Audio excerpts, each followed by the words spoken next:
Kolkata metro station પર એક સુંદર સ્ત્રીએ મારી પાસે આવીને મારા કોટના ખિસ્સામાં એક કાગળ નાખ્યો અને મારા કાનમાં કહ્યું કે ભાગી શકો તો ભાગી જાઓ। મેં જ્યારે એ કાગળ કાઢીને જોયો તો તેના પર મારી જ તસવીર બનેલી હતી, જેના પર મોટો ક્રોસ મારેલો હતો। મેં ઝડપથી પાછળ ફરીને જોયું તો તે સ્ત્રી ગાયબ થઈ ગઈ હતી, પણ ફર્શ પર મારું નામ વેદ છે। અને હું આજે આપ સૌને એક સવાલ પૂછવા માંગુ છું કે એક પુરુષ લગ્ન કેમ કરે છે? કેટલા લોકો કહેશે કે સંતાન માટે, અને કેટલાક કહેશે પોતાની અંગત જરૂરિયાત માટે, પરંતુ સત્ય તો એ છે કે એક પુરુષ શાંતિ માટે લગ્ન કરે છે, કારણ કે સંતાન પેદા કરીને તેને ઉછેરવું એ કોઈ સરળ કામ નથી, અને અંગત જરૂરિયાતો પણ માણસ માટે બધું જ હોતી નથી।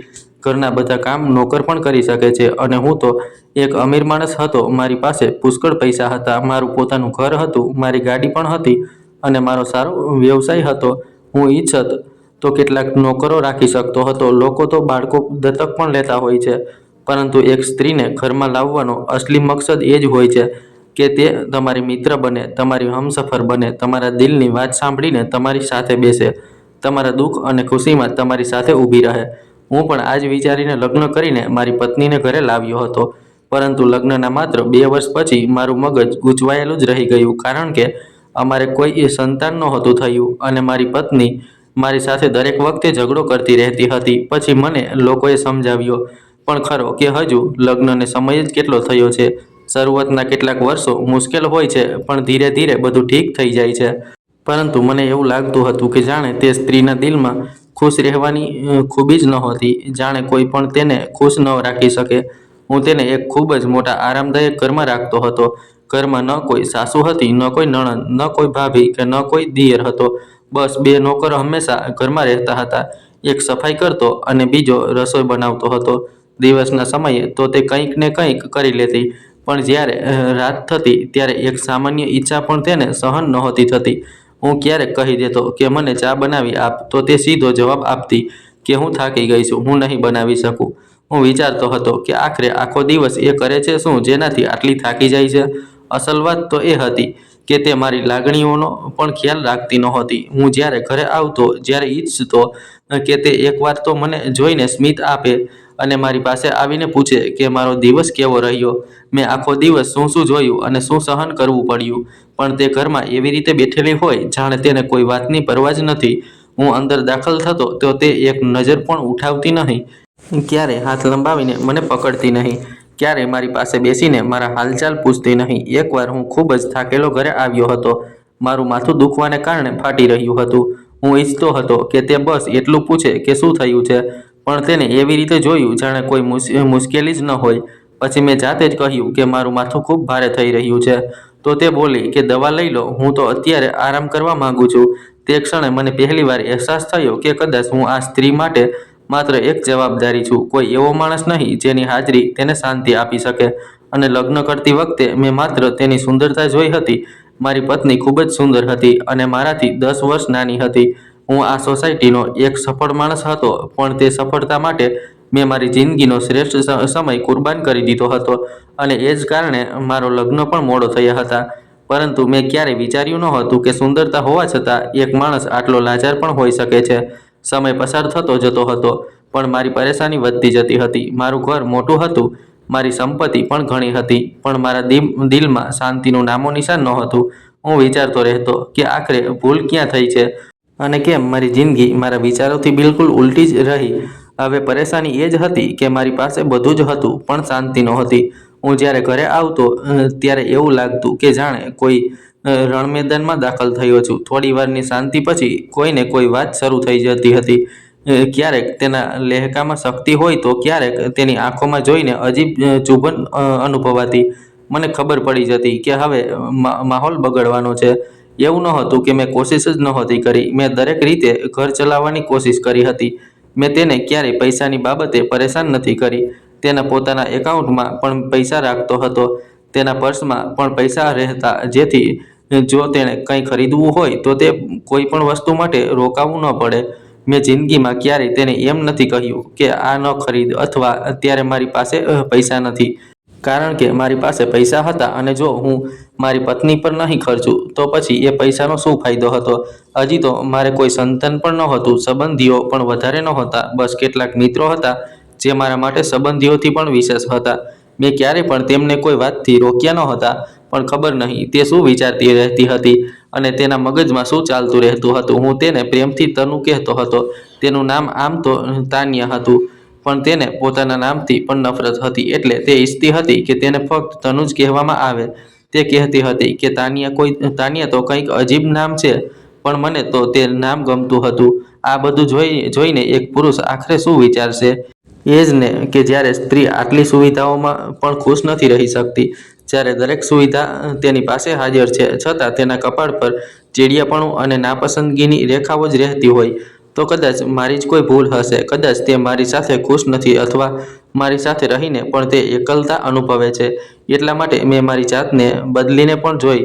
મેં અંતર જાળવીને પણ જોયું. હું અજાણ્યો બનીને પણ રહેવા લાગ્યો, પણ તેનાથી પણ તેના વ્યવહારમાં કોઈ ખાસ ફેર પડ્યો નહીં.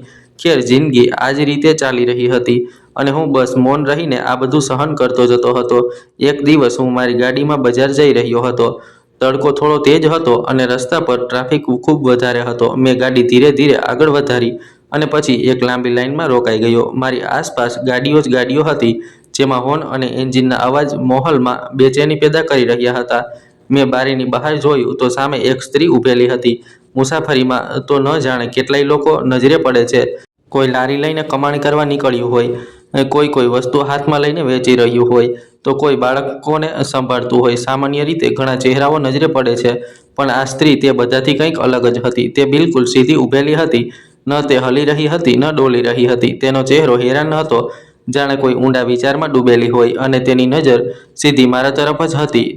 તેના કપડા પરથી અંદાજ લગાવવો મુશ્કેલ હતો કે તે અમીર છે કે ગરીબ. તેના કપડામાં કોઈ ફાટેલો ભાગ પણ નહોતો, પણ એવું પણ નહોતું લાગતું કે તે ખૂબ મોડર્ન કે ખૂબ અમીર હોય. તે ભીખ માંગનારી પણ નહોતી લાગતી. તે બસ એક જગ્યાએ ઊભી હતી અને તેનું પૂરેપૂરું ધ્યાન ફક્ત મારી તરફ જ હતું. મેં જરા પણ ફરીને જોયું કે કદાચ તે કોઈ બીજાને જોઈ રહી હોય અથવા બીજી કોઈ વસ્તુ તરફ જોઈ રહી હોય, પરંતુ ના, તેની આંખોનું ધ્યાન માત્ર મારા પર જ હતું. જાણે તેને કોઈએ કહ્યું હોય કે તેણે બસ ઊભા રહીને મને જ જોવાનો છે. હું તેની નજર અનુભવી રહ્યો હતો. તેના અજીબ ઊંડાઈ હતી, જાણે તે મને ઓળખતી હોય અથવા મને જોઈને કંઈક કહેવા માંગતી હોય, પણ કહી ન શકતી હોય. એક ક્ષણ માટે એવું લાગ્યું કે જાણે સમય અટકી ગયો છે.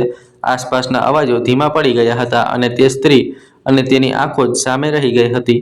મને આ બધું ખૂબ અજીબ લાગ્યું. દિલમાં એક હળવી બેચેની થવા લાગી, પણ મેં મારી જાતને સંભાળી અને બારીનો કાચ ઉપર કરી લીધો. સિગ્નલ ખુલતા જ ગાડી આગળ વધવા લાગી, એટલે મેં પણ ગાડી આગળ વધારી લીધી. થોડીવાર સુધી તે સ્ત્રી મારા મગજમાં જ રહી.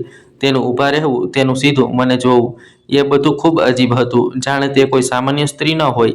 પણ પછી મેં મારી જાતને કહ્યું કે કદાચ હું જ વધારે વિચારી રહ્યો છું, અને પછી મેં તે વાતને મગજમાંથી કાઢી નાખવાની કોશિશ કરી, પણ તે અજીબ અહેસાસ ક્યાંક ને ક્યાંક દિલમાં જ રહી ગયો હતો. મારો મિત્ર મને બોલ્યો કે હું મારી પત્ની પાછળ કોઈ પ્રાઇવેટ જાસૂસ લગાવી દઉં, જે તેની એક અઠવાડિયાની પૂરી દિનચર્યાની તપાસ કરે અને દરેક વાતનો રિપોર્ટ આપવાનું શરૂ કરે. શરૂઆતમાં તો હું આ વાત પર હસી પડ્યો. મેં તેને કહ્યું કે તેનાથી શું થશે? મને તો પહેલાથી જ બધી ખબર છે કે મારી પત્ની શું કરે છે. તે સવારે મોડી ઉઠે છે, નાસ્તો કરે છે, પછી થોડીવાર ઘરમાં આમ તેમ ફરે છે, ક્યારેક કપડાં ઠીક કરે છે, ક્યારેક અરીસા સામે ઊભી રહી જાય છે, પછી થોડી તૈયાર થાય છે અને પછી શોપિંગ કરવા નીકળી જાય છે. ક્યારેક નથી પણ જતી, પણ મોટા ભાગે તે દિવસના સમયે ઘરની બહાર જ હોય છે. સાંજે જ્યારે પાછી આવે ત્યારે થોડીવાર મોબાઈલ ચેક કરે છે અને પછી સૂઈ જાય છે. અને જ્યારે હું રાત્રે ઘરે જાઉં છું ત્યારે તે બસ જાગતી હોય છે, પણ તે જાગવું પણ એવું હોય છે જાણે મજબૂરીમાં હોય. તે મારા માટે ખુશ નહોતી થતી, પણ ઘણીવાર તો મારા આવવાનો મતલબ એક નવો ઝઘડો જ હોય. જાણે તે આખો દિવસ પોતાની એનર્જી બચાવીને રાખતી હોય, ફક્ત એ જ સમય માટે જ્યારે મારે ઘરે આવવાનું હોય. મારા મિત્રએ મારી વાત સાંભળીને કહ્યું કે આ તો એ રૂટીન છે ને જે તને દેખાય છે. અસલી રૂટીન કંઈક બીજું પણ હોઈ શકે છે, કે તે કોઈને મળતી હોય, કોઈ હોઈ શકે કે તેની જિંદગીમાં કોઈ બીજું પણ હોય, તે કોઈના ચક્કરમાં હોય. આ બધું સાંભળીને મને એક ક્ષણ માટે ઝટકો લાગ્યો. હું તેને જોવા લાગ્યો, જાણે હું તેને ઓળખતો જ નથી કે ના, એવી કોઈ વાત ન હોઈ શકે. મેં તેને ક્યારેય કોઈની સાથે વાત કરતા જોઈ નથી. તેણે ક્યારેય પોતાના ફોન પર લોક પણ નથી લગાવ્યું. મેં તેને ક્યારેય છુપાઈને ફોન પર વાત કરતા પકડી નથી. તેના વ્યવહારમાં ક્યારેય કોઈ એવો બદલાવ નથી અનુભવ્યો જે સામાન્ય રીતે આવી હરકતો કરનારા લોકોમાં હોય છે. હું તો તેના રોજના દરેક અંદાજને સમજતો હતો. તેનું સવારે મોડું ઉઠવું, તેના રાત સુધી ન બદલાતા તેવર, તેનો થાક અને બેરુખી. હું તેની કોઈ એવી વાત નહોતો જોઈ શકતો જે મને કોઈ ખોટા સંબંધ સુધી લઈ જાય. પરંતુ મારા મિત્રએ વાત અહીં પૂરી ન થવા દીધી. તે કહેતો રહ્યો કે આજકાલ લોકો ખૂબ ચાલાક થઈ ગયા છે. આવા મામલાઓને એવી રીતે છુપાવે છે કે કોઈને કાનોકાન ખબર ન પડે. આવા લોકો મોકો મળતા જ જિંદગીના બે ચહેરા રાખી લે છે, એક ઘરવાળા સામે અને એક છુપાવીને દુનિયા સામે. તેણે મારા દિલમાં શંકાનું બીજ રોપવાની પૂરી કોશિશ કરી હતી, પણ મારું મગજ તે તરફ જવા તૈયાર જ નહોતું. હું મારી પત્ની પર શંકા કરવા નહોતો માંગતો. હું આટલી કોશિશ કરી રહ્યો છું કે તે ઠીક થઈ જાય, અને હું દરરોજ એ વિચારતો કે આખરે તે ખુશ કેમ નથી રહેતી. તેને કઈ વાતની તકલીફ છે? તો સ્વાભાવિક છે કે હું તેને મારી સાથે રાખવા માંગતો હતો, તેની સાથે ઘર વસાવવા માંગતો હતો, તેને લઈને સાથે ચાલવા માંગતો હતો. નહીંતર મારે શું ચિંતા હતી? હું અમીર માણસ હતો, મારી પાસે દુનિયાની દરેક વસ્તુ હતી. હું ચાહું તો એક ઝટકામાં કંઈ પણ બદલી શકતો હતો. જેવી મને પહેલી સ્ત્રી મળી હતી એવી કોઈ બીજી પણ મળી શકતી હતી, પણ હું એવો માણસ નહોતો. હું એક ખાનદાન માણસ હતો, અને ખાનદાન પુરુષ પોતાની સ્ત્રીઓને છોડતા નથી. તે પણ આવી વાતો પર બસ સહન કરે છે. તે સંબંધને નિભાવે છે અને પોતાના ઘરને તૂટવા નથી દેતા. એટલે જ તો હું અત્યાર સુધી સહન કરી રહ્યો હતો. હું ઈચ્છત તો ક્યારનોય છોડી ચૂક્યો હોત, પણ મેં એવું ન કર્યું. મેં મારા મિત્રને સાફ કહી દીધું કે એવી કોઈ વાત નથી. તો તે હસીને બોલ્યો કે એવી વાત હોઈ શકે છે. તે યુવાન સુંદર સ્ત્રી છે અને તું ડોસો છે.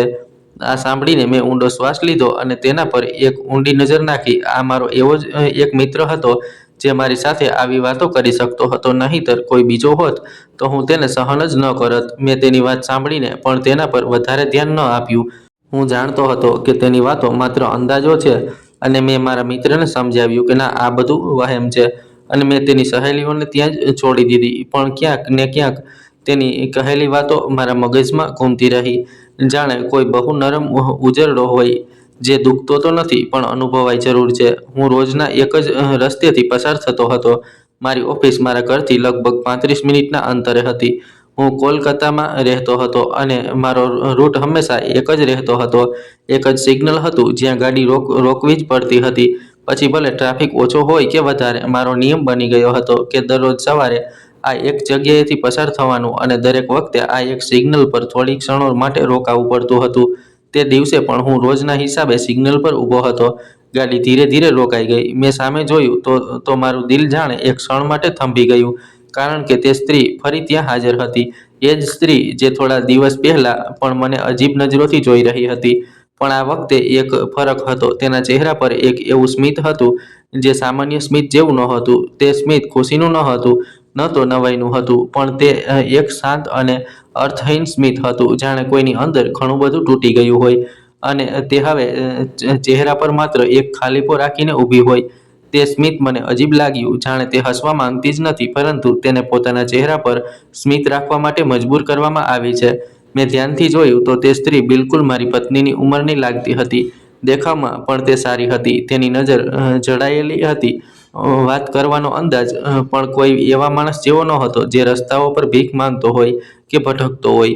તેના કપડાં સાફ સુથરા હતા તો લાગતું હતું કે કોઈ સારા ઘરની સ્ત્રી છે, પણ તેની આંખોમાં એક એવી ખાલી હાલત હતી, જાણે તેના મગજમાં કોઈ મૂંઝવણ હોય, જાણે તે પોતાના હોશમાં હોય પણ ખરી અને ન પણ હોય. મેં વિચાર્યું કે કદાચ આજે પણ તે કોઈ બીજાને જોઈ રહી હોય. કદાચ મારી નજરોનો ધોકો હોય. મને લાગ્યું કે તે મને જોઈ રહી છે, એટલે મેં મારો ચહેરો બીજી તરફ કરી લીધો. મેં બહાર બીજી બાજુ જોવાની કોશિશ કરી, જાણે મેં તેને જોઈ જ ન હોય. પણ માણસ પોતાની આંખોના ખૂણેથી પણ ઘણું બધું જોઈ લેતો હોય છે, અને મને સાફ અનુભવાઈ રહ્યું હતું કે તેની નજર મારા પર જ ટકેલી છે. એક અજીબ અહેસાસ મારા દિલમાં સરકવા લાગ્યો, જાણે કોઈ મારી પાછળ પાછળ ચાલી રહ્યું હોય, જાણે કોઈ મને સતત જોઈ રહ્યું હોય. અચાનક મારી અંદર એક બેચેની ઊભી થઈ. મેં એકદમ તે સ્ત્રી તરફ જોયું. મારું દિલ જાણે ઈચ્છતું હતું કે એકવાર મારે પૂછવું છે કે તે ખરેખર મને જ જોઈ રહી છે. અને જેવો મેં તેની તરફ જોયું તો તેણે તરત જ મને ઈશારો કર્યો. તે ઈશારો એવો હતો જાણે તે તેમને કંઈક કહેવા માંગતી હોય કે હા, હું તને જ જોઈ રહી છું. મેં જ તને પસંદ કર્યો છે. તું જ છે જેની હું રાહ જોઉં છું. તેનો તે એકાએક કરેલો ઈશારો મારા દિલને ડરથી ભરી ગયો હતો. જાણે તે કોઈ સામાન્ય સ્ત્રી ન હોય, પણ કોઈ એવી ચીજ હોય જેના ઈરાદા સામાન્ય માણસો જેવા ન હોય. એક ક્ષણ માટે મને એવું લાગ્યું કે મારું ગળું સુકાઈ ગયું છે અને મારો શ્વાસ અટકી ગયો છે. મેં હાથ સ્ટેરિંગ પર મજબૂતીથી જમાવી દીધા. મારી અંદર એક અજીબ ડર પેદા થવા લાગ્યો. ખબર નહીં કોણ હતી, ક્યાંથી આવી હતી, કેમ મને જોઈ રહી હતી અને કેમ આ રીતે સતત મારો પીછો કરી રહી હતી. હું વિચારવા લાગ્યો કે કદાચ કોઈ મગજની દર્દી છે જે રસ્તા પર જઈને લોકોને જોતી રહે છે, અથવા કદાચ કોઈ બીજી મુશ્કેલી છે. પણ જે પણ હતું, તેનો અંદાજ, તેની નજર, તેનું શાંત સ્મિત, બધું જ એક એવી બેચેની પેદા કરી રહ્યું હતું જે હું કહી શકતો નથી. નસીબ જોગે તે દિવસે ટ્રાફિક વધારે નહોતો. સિગ્નલ જલ્દી ખુલી ગયું. મેં જેવું ટ્રાફિક ખુલતા જોયું કે ગાડીને તરત જ આગળ વધારી દીધી. મેં તે સ્ત્રી તરફ ફરી જોવાની હિંમત જ ન કરી. મારી અંદર એક જ ઈચ્છા હતી કે કોઈ રીતે અહીંથી નીકળી જાઉં. હું જેટલો આગળ જતો હતો એટલું લાગતું હતું કે જાણે તેનું તે અનોખું સ્મિત મારી પાછળ રહીને પણ મારી સાથે ચાલી રહ્યું છે. મેં પાછળ ન જોયું, બસ ગાડી ચલાવતો રહ્યો. પણ મારા દિલમાં એક અહેસાસ બેસી ગયો હતો કે આ સ્ત્રી કોઈ સામાન્ય સ્ત્રી નહોતી અને આ બધું આ ઘટનાની શરૂઆત લાગી રહી હતી. મને બે સ્ત્રીઓએ અંદરથી તોડીને રાખી દીધો હતો. એક સ્ત્રી મારી પોતાની પત્ની હતી જે મારા ઘરની અંદર મને શાંતિ લેવા નહોતી દેતી, અને એક પેલી રસ્તા પર ઊભેલી સ્ત્રી હતી જે ખબર નહીં કયા કારણસર મારી પાછળ પડી ગઈ હતી. મારી જિંદગીનો ચેન બે તરફથી મારા પર હુમલો કરી રહ્યો હતો. એક તરફ ઘરનો અશાંત માહોલ અને બીજી તરફ પેલી અજાણી ડરામણી હાજરી જેને હું સમજી પણ નહોતો શકતો. એક દિવસ મેં ફેસલો કર્યો કે હવે હું વધારે આવું સહન નહીં કરું. ન કોઈ ઇલ્ઝામ, ન કોઈ ચર્ચા. મેં તનુને સામે બેસાડી. હું ઈચ્છતો હતો કે આજે બધી વાતો ખુલીને કરી લેવામાં આવે, જેથી કદાચ કોઈ રસ્તો નીકળે. કદાચ અમારી વચ્ચે જે દિવાલ ઊભી થઈ ગઈ છે તે પડી જાય. કદાચ તે એકવાર દિલથી બોલી પડે. મેં તેને સોફા પર બેસાડી અને પોતે તેની બિલકુલ સામે બેસી ગયો, જેથી તે ભાગી ન શકે અને મારી આંખોમાં જોઈને વાતો કરે. મેં નરમ અવાજે કહ્યું કે બતાવ, શું વાત છે? ચાલ આજે વાત કરીએ. દિલ ખોલ. કદાચ તારું દર્દ મને સમજાઈ જાય. કદાચ હું કંઈક ઠીક કરી શકું. ત્યારે મારી વાત પર તે મોઢું બગાડતા બોલી કે જ્યારે આપણે વાત કરીએ છીએ ત્યારે આપણો ઝઘડો થઈ જાય છે. વાત શું થશે? આ સાંભળીને મેં તરત જ કહ્યું કે હું વચન આપું છું કે આજે ઝઘડો નહીં થાય. ન હું ગુસ્સો કરીશ, ન તું કરીશ. બસ એકવાર ખુલીને મને કહે કે શું પરેશાની છે. મેં ઊંડો શ્વાસ લીધો અને તેના માટે એ દરેક દરવાજા ખોલી દીધા જે ખોલવા મારા માટે મુશ્કેલ હતા. મેં કહ્યું કે તારે જો કોઈ વસ્તુની જરૂર હોય તો કહે. શું જોઈએ? કોઈ વસ્તુ પસંદ આવી હોય તો કહી દે, હું મંગાવી આપીશ. જો ક્યાંક બહાર જવું હોય તો આપણે જઈ શકીએ છીએ. હું ઓફિસથી રજા લઈ લઈશ. હું સમય કાઢીશ. તું કહે તો તારી પસંદ મુજબના વિસ્તારોમાં જઈએ. હોટલ બદલી નાખીએ, માહોલ બદલી નાખીએ. બહાર કોઈ બીજા દેશમાં જવું હોય તો પણ લઈ જઈશ. ભારતમાં ક્યાંક બીજે જવું હોય તો પણ થશે. મેં તેને આટલા બધા રસ્તા આપ્યા કે જેટલા કદાચ કોઈ પુરુષ પોતાની વ્યસ્ત જિંદગીમાં ન આપી શકે. મેં વિચાર્યું કે જો તેને ક્યાંક મુસાફરી કરવાની જરૂર હોય કે કોઈ વાત તેના દિલમાં હોય તો હું તેને પૂરી કરીશ. તેને પોતાના દિલનો બોજ કોઈની સામે ખોલવો હોય તો હું પોતે તેને લઈને તેની કોઈ પસંદગીની ચીજ પાસે જઈશ. જો જરૂર હશે તો પૈસા પણ આપીશ. ડ્રેસ જોઈએ તો ખરીદી આપીશ. બસ તે એક શબ્દ બોલે તો ખરો કે મને ખબર તો પડે કે આખરે પરેશાની શું છે. તે બિલકુલ શાંત હતી. તેના ચહેરા પર ન તો નારાજગી હતી, ન ગુસ્સો હતો અને ન તો બેરુખી. તે બસ ઊંડા મૌનમાં ડૂબેલી હતી, જાણે કોઈએ તેની જીભ પર તાળું મારી દીધું હોય. એટલે તે પોતે નક્કી નથી કરી શકતી કે તેને શું જોઈએ અને શું નહીં. મેં નવાઈથી તેને જોઈ અને કહ્યું કે એવું તો નથી હોતું તનુ. દુનિયાની મોટી મોટી મુશ્કેલીઓ વાતચીતથી હલ થાય છે. લોકો વાતો ચર્ચા કરે છે, એકબીજાનું સાંભળે છે. તો શું આપણે આપણા ઘરની નાની અમથી પરેશાની હલ નથી કરી શકતા? શું આપણે બે માણસ બેસીને એ નક્કી નથી કરી શકતા કે આપણે કેવી રીતે આગળ વધીશું? તે કંઈ ન બોલી. તેણે ફક્ત એટલું જ કહ્યું કે મને મારા હાલ પર છોડી દો. બસ આ વાત એટલી ખાલી હતી કે લાગતું હતું જાણે તેની અંદર કંઈ પણ બચ્યું નથી. મેં જોયું કે આજે તે બોલી રહી નથી, ન અવાજ ઉઠાવી રહી છે, ન મને ઇલ્ઝામ આપી રહી હતી, ન મહેણા મારી રહી હતી. તે બસ હેરાન હતી, જાણે કે પથ્થર બની ગઈ હોય. હું તેની હાલત જોઈને આશ્ચર્યચકિત થઈ ગયો કે એક સ્ત્રી જે રોજ કોઈને કોઈ વાત પર ચર્ચા કરતી હતી હવે તે જ બિલકુલ શાંત હતી. એક પુરુષ હંમેશા પોતાની પત્નીની શાંતિ ઈચ્છતો હોય છે, પણ જ્યારે તે સાવ મૌન થઈ જાય ત્યારે તેનાથી ડર પણ લાગવા લાગે છે. કારણ કે તે શાંતિ ક્યારેક તોફાન આવવાની શરૂઆત પણ હોઈ શકે છે અને ક્યારેક તમારું ઘર તૂટી જવાની નિશાની પણ. હું બસ તેના ચહેરાને જોતો રહ્યો અને વિચારતો રહ્યો કે આખરે તેની આ શાંતિ પાછળ શું રહસ્ય છે? તે અંદર ને અંદર કોઈ એવા નવા બોજ નીચે દબાયેલી છે જેના સુધી હું પહોંચી પણ નથી શકતો, કે પછી તે કંઈ બીજો જ ફેસલો કરી ચૂકી છે અને મને કહેવા નથી માંગતી? ઘરમાં તેની આ શાંતિ પણ મારા માટે એટલી જ પરેશાની આપનારી હતી જેટલી બહાર રસ્તા પર ઊભેલી પેલી સ્ત્રી. સમયની સાથે બે સ્ત્રીઓ મારી જિંદગીમાં બે અલગ અલગ પ્રકારની બેચેની પેદા કરી રહી હતી, પણ જવાબ કોઈની પાસે નહોતો. આ પ્રકારની જ સ્ત્રીઓ હોય છે જે પુરુષનો આત્મવિશ્વાસ બિલકુલ ખતમ કરી નાખે છે. પોતાના કોઈ કારણને લીધે તે સમજે છે કે જાણે અમે તો કંઈ કર્યું જ નથી, અમારો કોઈ વાંક જ નથી, પણ હકીકતમાં તે કેટલું નુકસાન કરી રહી હોય છે. હવે હું એ સમજવા લાગ્યો હતો કે મારી અંદર જ કોઈ ખામી છે. હું કોઈ સ્ત્રીને ખુશ નથી રાખી શકતો. હું જ ખરાબ છું. મેં મારી જાતને ખરાબ કહેવાનું અને વિચારવાનું પણ શરૂ કરી દીધું હતું. આ સ્ત્રી મને કઈ જગ્યાએ લઈ આવી હતી? એવું કોઈ નહોતું જેની સાથે હું દિલની વાત કરી શકું. પણ જો કોઈ હોત તો કદાચ તે એમ જ કહેત કે તેને છોડી દે. પણ આ ક્યાં જાત? આ દુનિયામાં તેનું તો કોઈ હતું જ નહીં. તેની એક ફોઈ હતી જેણે લગ્ન કરાવ્યા હતા અને તેણે મને પોતે કહ્યું હતું કે તે ફોઈ મારી સાથે સારો વ્યવહાર નહોતી રાખતી અને મને બહુ ખરાબ હાલતમાં રાખતી હતી. અને તે ફોઈએ મારી પાસેથી 25 લાખ રૂપિયા પણ લીધા હતા તેના લગ્ન મારી સાથે કરાવવા માટે. હવે જો તે ફરી તેની પાસે જાય તો તે ફરીથી તેનો સોદો કરી દેત. આ સોદો જ હતો ને? તમે જો એમ કહો કે તમે આ વસ્તુ નથી ખરીદી, તો એનો મતલબ એ નથી કે તમે ખરેખર નથી ખરીદી. અને પછી જે રીતે તેની હાલત હતી તેને કોઈ મોટો પુરુષ મળી જાત તો શું થાત? હું બધું સહન કરી રહ્યો હતો, પણ જો કોઈ એવો મળી જાત તો તે આ બધું સહન ન કરત.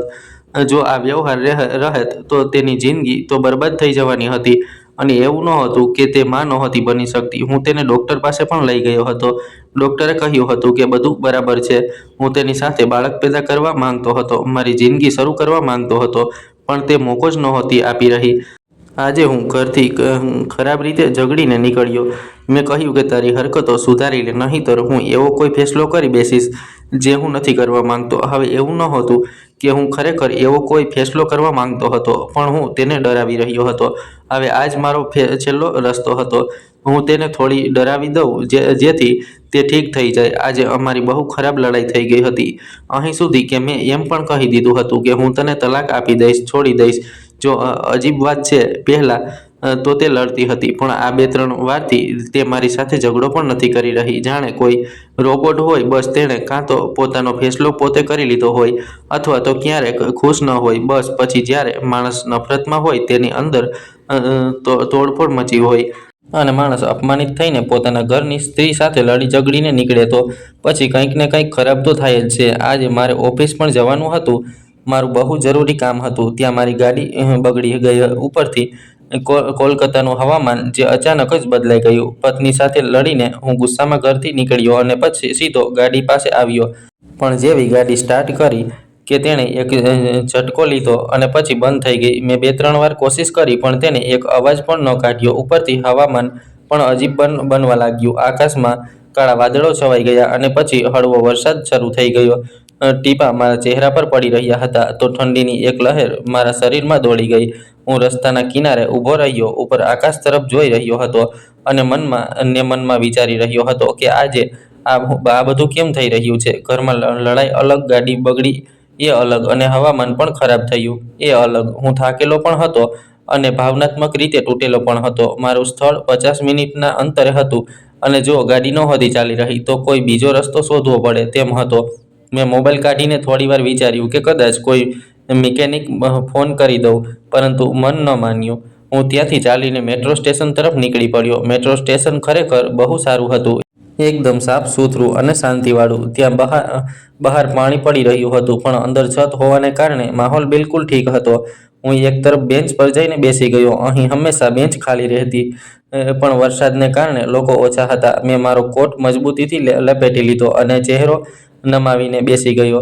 તે ક્ષણે મને મારી નજીક એક અજીબ હવા અનુભવાઈ, જાણે કે કોઈ ઝડપથી મારી તરફ આવી રહ્યું હોય. મેં માથું ઊંચું કર્યું તો પેલી જ સ્ત્રી જે મારી પીછો કરી રહી હતી તે જ મારી સામે ઊભી હતી.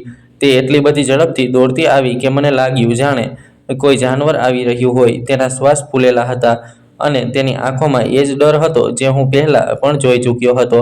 હું હેરાન પણ થયો અને ડરી પણ ગયો. તેને એક શબ્દ પણ ન કહ્યો, બસ એક ઝટકા સાથે આગળ વધી અને મારા કોટના ખિસ્સામાં કંઈક નાખી દીધું.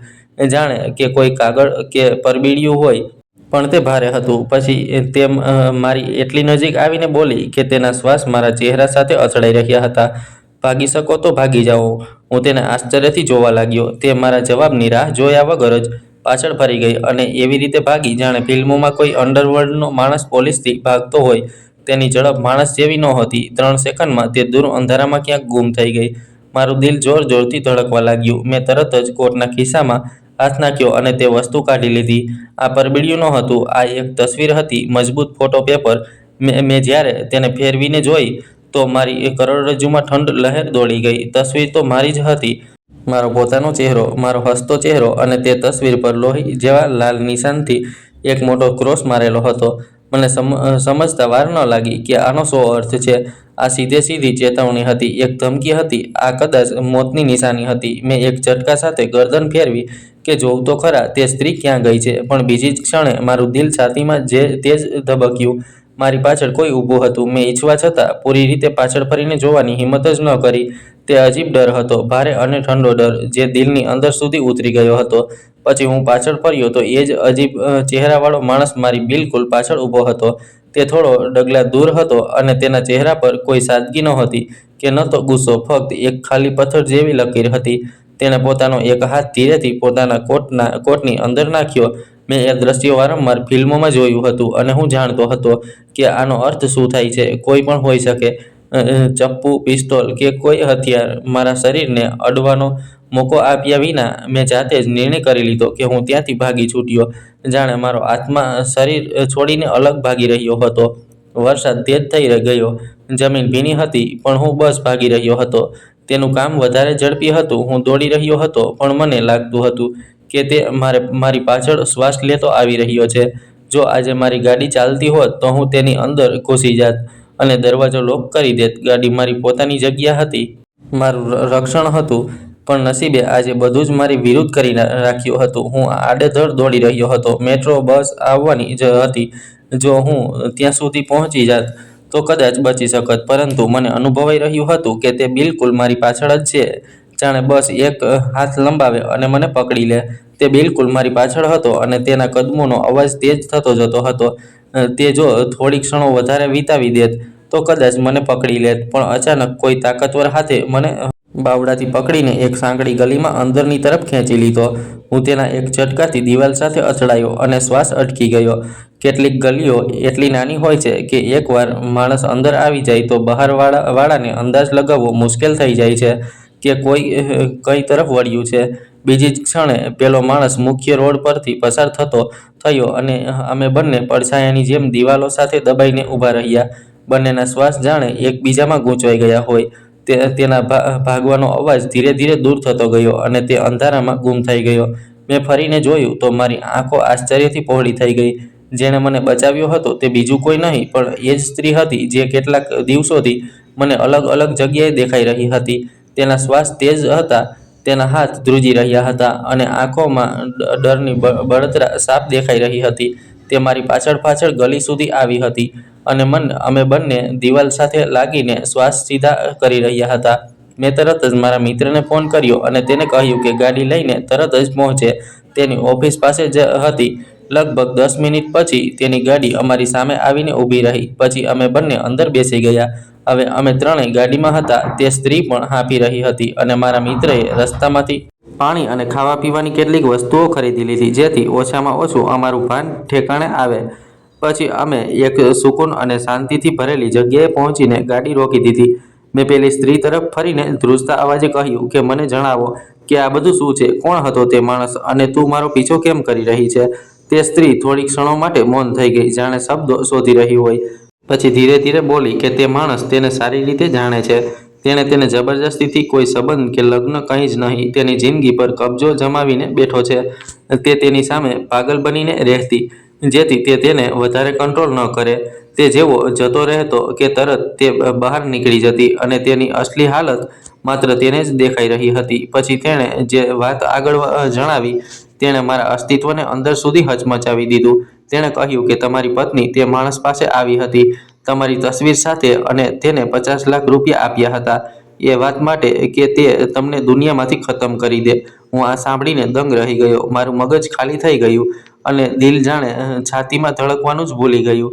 તે કહેતી રહી કે એક દિવસ હું રસ્તા પર દેખાઈ ગયો. હું તમારા સુધી પહોંચવા માંગતી હતી પણ પછી હિંમત ન થઈ. પછી હું વારંવાર રસ્તા પર જતી રહી જેથી મોકો મળે અને તમને બચાવી શકું. પણ દરેક વખતે કંઈ ને કંઈક થઈ જતું. મારા મિત્રએ તરત જ પૂછ્યું કે તું પોલીસ પાસે કેમ ન ગઈ? તે સ્ત્રીએ આંખો ઝુકાવીને કહ્યું કે પોલીસ ક્યાં સાંભળે છે અમારા જેવી સ્ત્રીઓનું. હું તો પોતે એકલી છું. મારી જાન પણ માંડ બચાવી રહી છું. મેં તેની તરફ જોયું. તેના ચહેરા પર ડર હતો, પરસેવો હતો, થાક હતો અને એક એવી લાચારી હતી જે શબ્દોમાં કહી શકાતી નથી. મેં તેનો આભાર માન્યો અને કહ્યું કે તારે હવે આ માણસ પાસે પાછા જવાની જરૂર નથી. હવે તો કદાચ તેને પણ શંકા થઈ ગઈ હશે. મેં મારા મિત્રને કહ્યું કે આને તારા ઘરે લઈ જા, તારી પત્ની કે બહેન પાસે રાખ અને તેનો ખ્યાલ રાખ. અને તેણે તરત જ હા પાડી દીધી. પછી મેં પોલીસનો સંપર્ક કર્યો એ જાણવા માટે કે આ સ્ત્રી સાચું કહી રહી છે કે નહીં. મારે સારા સંબંધો હતા. મેં પેલા માણસનું વર્ણન કર્યું તો પોલીસે કહ્યું કે તે પહેલાથી જ ગંભીર ગુનાઓમાં સામેલ છે અને બહુ મોટો હિટમેન છે.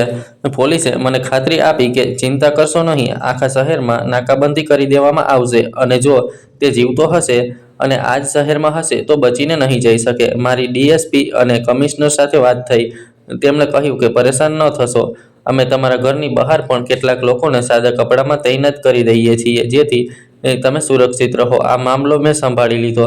રાત ગાઢ થઈ ગઈ હતી પણ મારા વિચારો કોઈ આગની જેમ ભડકી રહ્યા હતા. હવે ફક્ત એક જ વસ્તુ બાકી હતી જેના માટે હું દરરોજ પરેશાન થતો અને તે ક્યાંક લોકો હતા જે મારી જિંદગી ખતમ કરવા માંગતા હતા. આજે મારે ઘરે જવાનું હતું પણ એક પતિની જેમ નહીં, એક એવા માણસની જેમ જેના દિલમાં એક જ સવાલ હતો કે આખરે આવું કેમ? હું ઘરે આવ્યો તો દરવાજો ખુલતા જ મારી અંદર એક અજીબ ગભરાહટ થયો. મારું દિલ ધક ધક કરી રહ્યું હતું. મને મગજમાં ઘણા સવાલો હતા. મારી પત્ની સોફા પર બેઠેલી હતી, સામે ટીવી ચાલતું હતું પણ તેની આંખો સ્ક્રીન પર નહીં પણ ખાલી આકાશમાં હતી, જાણે કોઈ બીજી દુનિયામાં હોય. મેં ત્યારે જ મારી પૂરી તાકાતથી ચીસો પાડવાનું શરૂ કરી દીધું. મેં કહ્યું કે મારા પ્રેમમાં શું કમી હતી, મારી વફાદારીમાં શું કમી રહી ગઈ હતી, મેં તને શું નથી આપ્યું. તારી દરેક ઈચ્છા પૂરી કરી, તને આ ઘરમાં લાવ્યો, મારા દિલની રાણી બનાવી, આ ઘરની માલકીન બનાવી, તને દરેક મુસીબતમાંથી બચાવી. તારી ફોઈએ તારો સોદો કરી દીધો હતો અને હું તને એ ગંદકીમાંથી બચાવીને આ ઘરમાં લાવ્યો હતો જેથી તું ઠીક રહી શકે. પણ તે મારી સાથે આ શું કર્યું?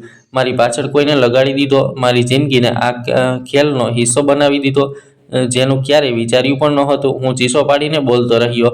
મારું દિલ ફાટી રહ્યું હતું. મેં બધું જ કહી દીધું જે મારા દિલમાં વર્ષોથી જમા થયું હતું. મેં કહ્યું કે તારા માટે મેં દરેક કુરબાની આપી, ક્યારેય તારા પ્રેમમાં કમી નથી કરી. હું તારા રૂપનો દીવાનો હતો. તું જ એ પહેલી સ્ત્રી હતી જે મારી જિંદગીમાં આવી હતી. મેં તને ક્યારેય ધોકો પણ નથી આપ્યો, ક્યારેય તને મજબૂર નથી કરી કે તું મારી સામે ઝૂકી જાય. મેં તને ઇજ્જત આપી પણ તે શું કર્યું? તે મારી પાછળ એક કાતિલને લગાડી દીધો. કેમ? આખરે કેમ? હું તારો શું થતો હતો? મારો શું વાંક હતો? શું હું બેવફા હતો? શું મેં તને છેતરી હતી? હું તો દરરોજ તારા માટે લડી રહ્યો હતો. દરેક રાત્રે તારા માટે થાકીને ઘરે આવતો હતો. હું ચીસ પાડતો રહ્યો પણ તે એક પથ્થરની જેમ બેસી રહી. ન તેણે મારી તરફ જોયું, ન તેણે કોઈ જવાબ આપ્યો. હું જાણતો હતો કે આ એ જ હાલત હતી જેમાં તે અવારનવાર જતી રહેતી હતી. તે જાણે પોતાની અંદર જ બંધ થઈ જતી હતી. તેની દુનિયા બહારથી બિલકુલ કપાઈ જતી.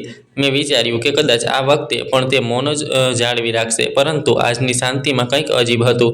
આજે જાણે તેના શ્વાસ પણ નહોતા ચાલી રહ્યા. આજે જાણે તે મને સાંભળી પણ નહોતી રહી. હું બોલીને થાકી ગયો. અવાજ બેસી ગયો. ગળામાં દુખાવો થવા લાગ્યો પણ કોઈ જવાબ ન આવ્યો. મેં કહ્યું કે ઉઠ અને મને જણાવ કે કેમ તે આ બધું કર્યું. જ્યારે તે ફરીથી ન બોલી તો હું ગુસ્સાથી તેની આગળ વધ્યો અને જેવી મેં તેની શકલ જોઈ કે મારા અસ્તિત્વમાંથી જાણે જીવ નીકળી ગયો. હું ધડામ દઈને નીચે બેસી ગયો. મારા પગ મારો ભાર ન ઉઠાવી શક્યા. હું મારા ઘૂંટણીએ પડી ગયો. મારી આંખોમાંથી આંસુ વહેવા લાગ્યા. હું સમજી જ નહોતો શકતો કે હું કેમ રડી રહ્યો છું. આ એ સ્ત્રી હતી જે મને આ દુનિયામાંથી વિદાય કરવા માંગતી હતી પણ હવે તે પોતે જ જઈ ચૂકી હતી. તેની પાસે એક નાનો લેટર રાખેલો હતો. મેં ધ્રુસતા હાથે તે પત્ર ઉઠાવ્યો અને તેનો કાગળ પણ ઠંડો લાગતો હતો, જાણે કોઈ મૃત ચીજનો અહેસાસ હોય. મેં ઝડપથી તેને ખોલ્યો. તેમાં લખ્યું હતું, મને માફ કરજો, આગળ કંઈ જ નહોતું. કોઈ મરજી નહીં, કોઈ સફાઈ નહીં, કોઈ મકસદ નહીં. હું બસ ખાલી નજરોથી લેટરને જોતો રહી ગયો. મને ખબર નહોતી કે તે ક્યાં દુઃખમાંથી પસાર થઈ, ક્યાં અંધારામાં હતી. તેનું મગજ ક્યારે તૂટ્યું અને ક્યારે તેણે મારી જિંદગી ખતમ કરવાનું નક્કી કરી લીધું હતું અને પછી અંતે પોતે જ પોતાની જિંદગી ખતમ કરી દીધી. મેં તે શાંતિથી તેના અંતિમ સંસ્કાર કર્યા. કોઈ શોર બકોર નહીં, કોઈ હંગામો નહીં, કોઈ સવાલ નહીં. બધું જ શાંતિથી પતી ગયું. પોલીસે તે માણસને પકડી લીધો જેણે તેને પૈસા આપ્યા હતા. તે ખરેખર ખતરનાક માણસ હતો. પોલીસે જણાવ્યું કે તે પહેલાં કેટલાક કેસોમાં સામેલ છે. તે પછી મામલો ખતમ થઈ ગયો, પણ એક સ્ત્રી રહી ગઈ છે જેનું નામ જાહ્નવી હતું. એ જ સ્ત્રી જેણે મારો જીવ બચાવ્યો હતો. મારા મિત્રએ કહ્યું કે હવે તેનું શું કરવાનું છે. મેં કહ્યું કે મને કંઈ સમજાતું નથી. 2-3 અઠવાડિયા પછી મારા મિત્રએ જણાવ્યું કે તે મારા ઘરે વધારે રહેવા નથી માંગતી. તે કહી રહી છે કે હું ક્યાંક બીજી જગ્યાએ જતી રહીશ, પણ એ નથી જણાવી રહી કે ક્યાં જવું છે અને કેમ જવું છે. તેણે મને ફરીથી મળવાની ઈચ્છા વ્યક્ત કરી. પછી હું મળ્યો અને મેં તેને એ સવાલ પૂછ્યો જે મારા દિલમાં ચાલી રહ્યો હતો.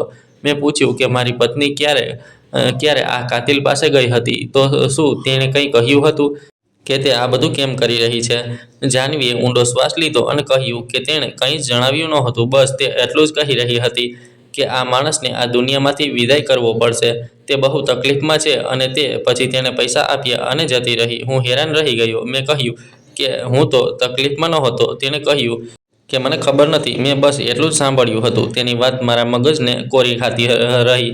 મારી પત્ની મરી ગઈ હતી અને મારી જિંદગીમાં એક કોયડો બનીને રહી ગઈ. મેં જાહ્નવીને કહ્યું કે શું તે મારી સાથે જિંદગી વિતાવવા માંગે છે?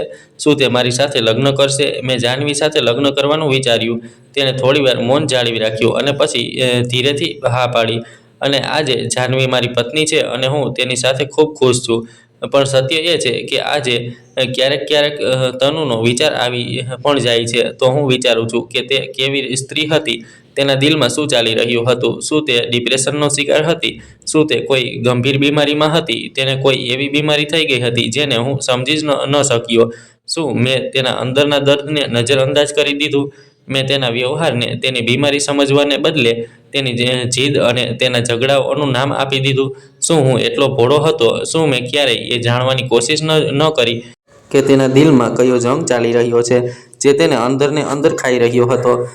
મેં તેને જીદ સમજી. મેં તેના અંતરને નફરત સમજી. મેં તેના ચહેરાને ઉદાસીને એક્ટિંગ સમજી. પણ કદાચ તે અંદરથી તૂટી રહી હતી. કદાચ તે કોઈ મુસીબતમાં હતી. કદાચ તેના મગજમાં કોઈ બોજ હતો જે તે ઉઠાવી નહોતી શકતી અને તે બ્રેક ઈચ્છતી હતી. પણ મેં તેની મદદ ન કરી. હું એમાં જ લાગેલો રહ્યો કે તે મને કેમ નથી સમજતી. હું તેને કેમ સમજાવું જ્યારે કદાચ તેને મારી સમજણ કરતાં વધારે મારા ખ્યાલ રાખવાની જરૂર હતી.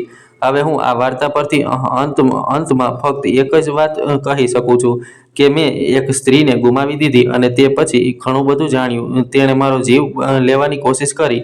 પણ આજે પણ હું તેની તસવીર જોઉં તો મારા દિલમાં સવાલ ઉઠે છે કે તે આખરે ક્યાં દુઃખમાં, કઈ તકલીફમાં, કયા અંધારામાં હતી. માણસ જો પોતાની જાતને ખતમ કરી લે તો તેનો અર્થ છે કે તેને ઘણું બધું અંદર છુપાવી રાખ્યું હતું જે કોઈ જાણી શક્યું નથી. હું પણ જાણી ન શક્યો. અથવા કદાચ હું જ ખોટો હતો. કદાચ તે ખોટી હતી અથવા કદાચ અમે બંને જ ખોટા હતા. આજે આટલા સમય પછી જ્યારે આ બધું લખી રહ્યો છું ત્યારે સમજાય છે કે વાર્તા કોઈ એક ગુનેગારની નથી હોતી. દરેક સંબંધમાં બે જિંદગીઓ હોય છે અને જો એક તૂટે છે તો બીજી પણ ઘાયલ થાય છે.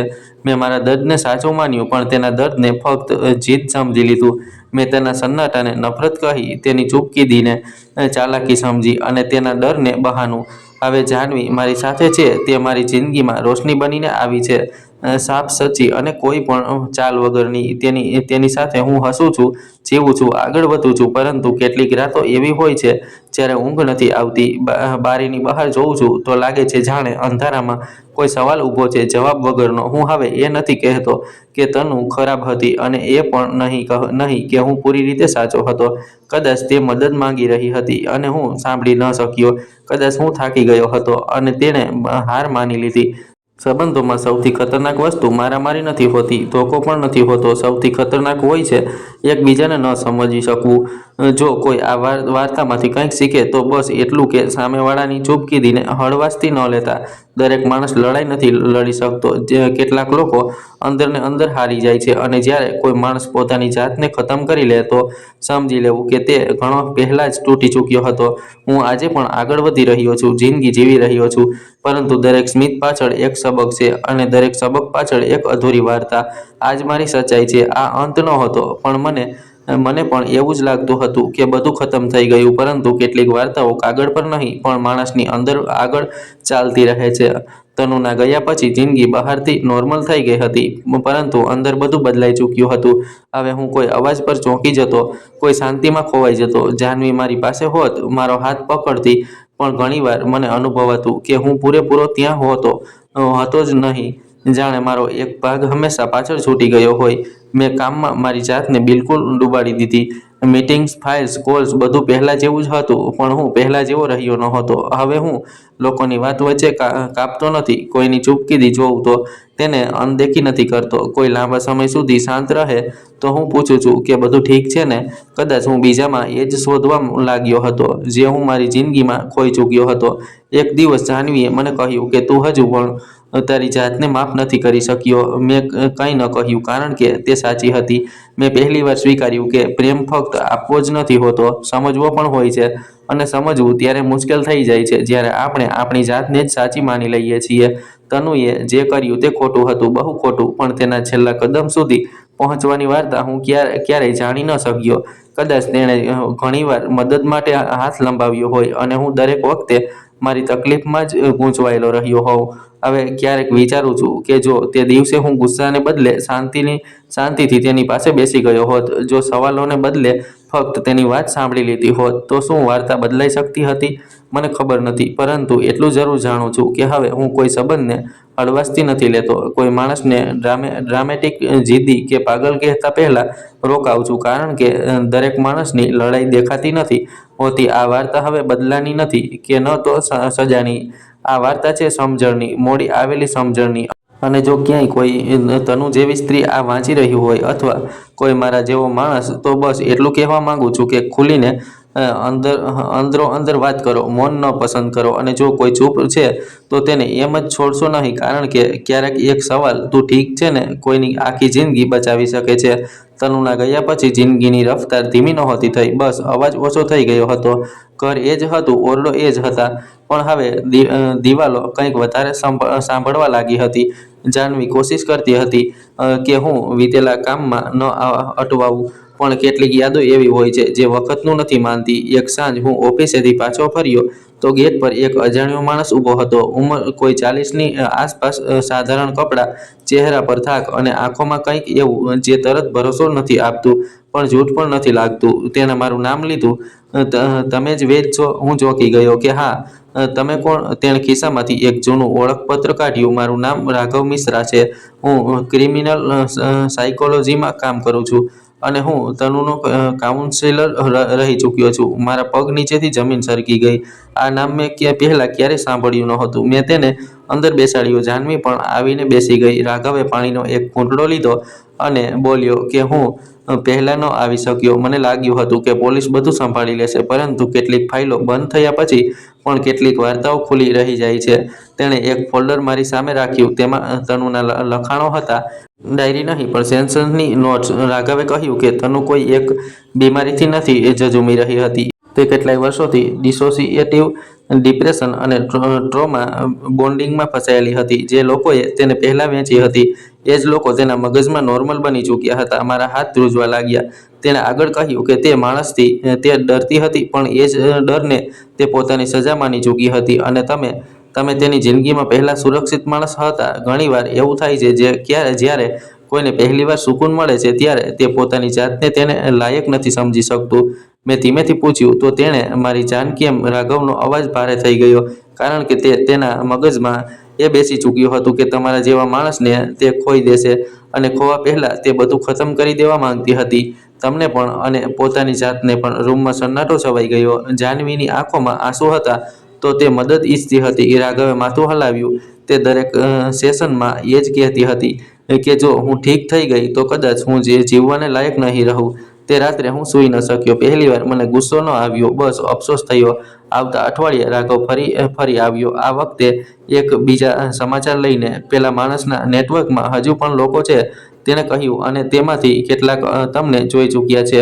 હવે વાર્તા ફરીથી જીવંત થઈ રહી હતી.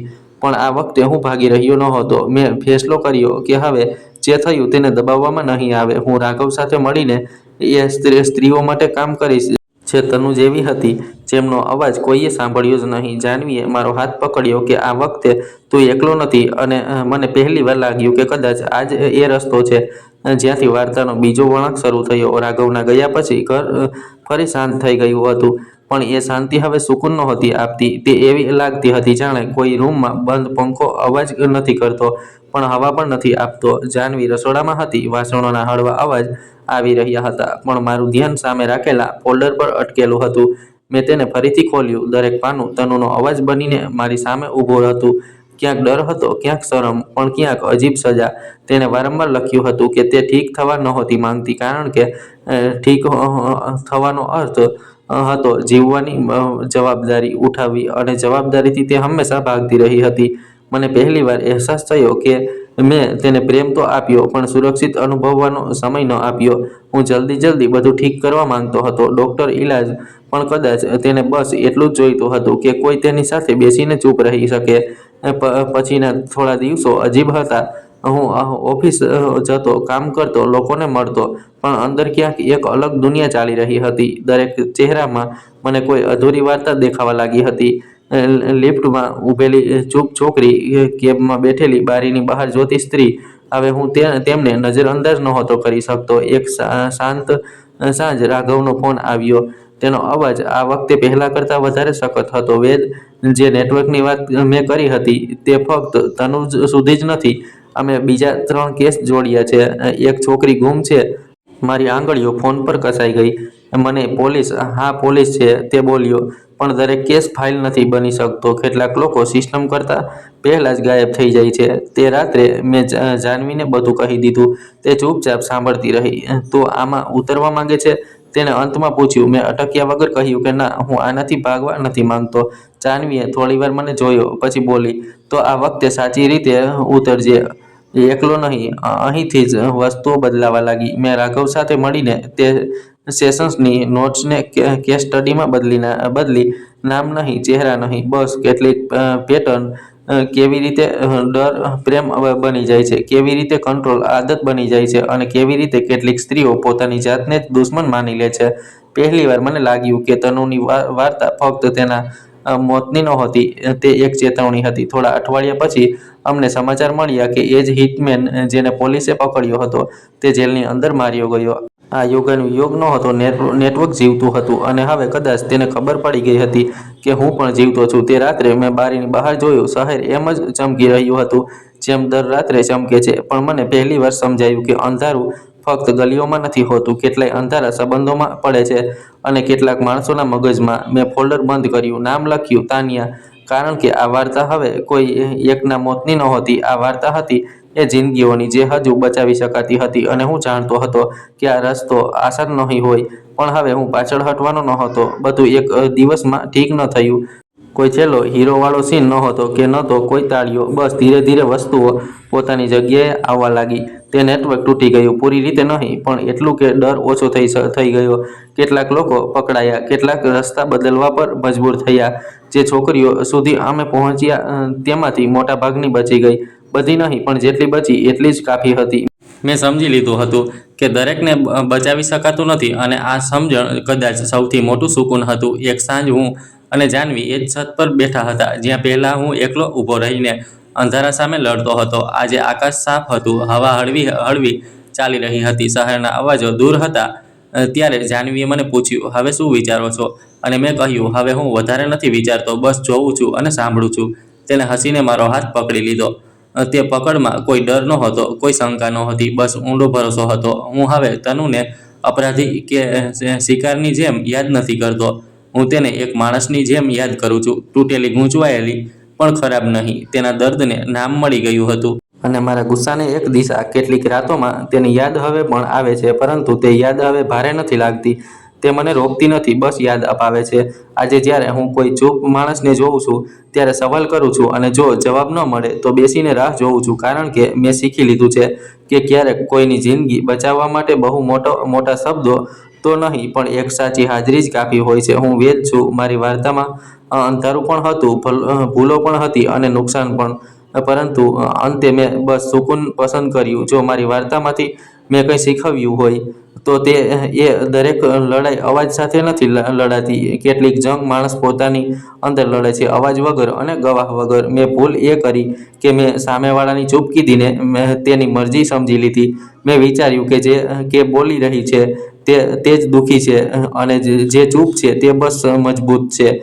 પણ સત્ય એ છે કે અવારનવાર સૌથી વધુ તૂટેલા લોકો સૌથી વધુ ચૂપ રહે છે. મેં પ્રેમ પણ આપ્યો, બસ સમય પર સમજી ન શક્યો. મેં સવાલો કર્યા, પણ લોકોને સાંભળવું ન શીખ્યું, અને જ્યારે સમજાયું તો ત્યાં સુધી બહુ મોડું થઈ ચૂક્યું હતું. હવે હું જાણું છું કે સંબંધો જીતવા માટે સાચું હોવું જરૂરી નથી હોતું, સમજદાર હોવું જરૂરી છે. કોઈને બદલતા પહેલા તેને અનુભવવું જરૂરી છે. જો કોઈ માણસ દૂર જઈ રહ્યો છે તો જરૂરી નથી કે તે તમને છોડી રહ્યો છે. ક્યારેક તે પોતાની જાતથી બચવાની કોશિશ કરી રહ્યો હોય છે. આજે હું કોઈને દોષ નથી આપતો, ન તેને અને ન મારી જાતને, કારણ કે દરેક જણે પોતપોતાની સમજ મુજબ જ કર્યું. કેટલીક ભૂલો, કોઈ પણ એ જ ભૂલોએ મને માણસ બનાવ્યો. હવે જો તમે આ વાંચી રહ્યા હો તો બસ એટલું કહેવા માંગુ છું કે કોઈની ચૂપકીદીને હળવાશથી ન લેતા, અને જો તમે પોતે જ ચૂપ હોવ તો કોઈ એક માણસ સાથે બોલો, ખુશીને અંદરો-અંદર વાત કરો, કારણ કે જિંદગી હંમેશા બીજી તક નથી આપતી, અને ક્યારેય એક સાચી વાત કોઈની આખી જિંદગી બચાવી શકે છે. મિત્રો, આશા છે કે તમને અમારી વાર્તા પસંદ આવી હશે. વાર્તા પસંદ આવી હોય તો વિડીયોને લાઇક કરો, ચેનલ પર નવા હો તો ચેનલને સબસ્ક્રાઈબ કરો, અને હા, નોટિફિકેશન બેલ જરૂર દબાવો, જેથી આગામી અપડેટ સૌથી પહેલા તમને મળે. આભાર.